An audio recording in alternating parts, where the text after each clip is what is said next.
सरकार समर्थ अनुष्ठान को मिलता टंका असुल हेब संबलपुर नेताजी नगर में समर्थ अनुष्ठान को 2 वर्ष में सरकार पक्षर मिलता 37,20,000 टंका असुल करने साधारण लोक मैंने दावी कर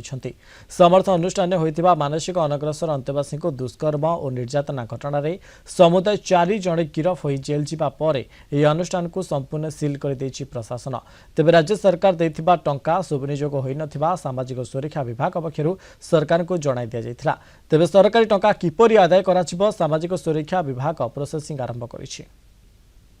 देखो सामर्थ अनुष्ठान जोटा आमर मेंटाल इल होम को तत्वावधान करूला से आमर 23-24 अनुदान पाउला आ टोटाल से 37,20,000 टंका अनुदान पाई मेंटाल इल पर्सन जो अच्छा खाद्यपेय ड्रेस मटेरियल्स जो अच्छी दैनंदिन जो दानित्य व्यवहार जिनिस गुड़ा तेल साबुन इत्यादि गवर्नमेंट को देखु आम से अनियमितता थिला परिष्कार परिच्छन्न भाव लोक रखुला खाद्यपेय आम रिपोर्ट करूँ अव्यवस्था थिला इटा सीज कर एक्सपर्ट जो अच्छा वेरीफाई कर से माने अनियमितता थी निहाती रिकवरी करा संवेदनशील घटना समर्थ घटना मानसिक विकारग्रस्त मानसिक रोगी मान जो प्रकार व्यवहार जो प्रकार अत्याचार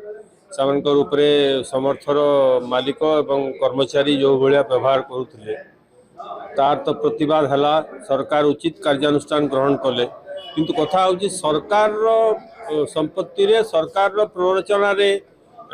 काम न होटा प्रमाणित करने पड़ो सरकार को पड़ो स्थावर अस्थावर संपत्ति रही से सबू स्थावर अस्थावर संपत्ति को सरकार बाज्याप्त करने दरकार एवं सरकार को पैसा से बाज्याप्त संपत्ति वसूल करने दरकार। राज्य सरकार राजकोषर लक्षाधिक टंकार अनुदान पाइथिबा समर्थ अनुष्ठान अड़ुआ आउ बढ़िबारे लागिछि।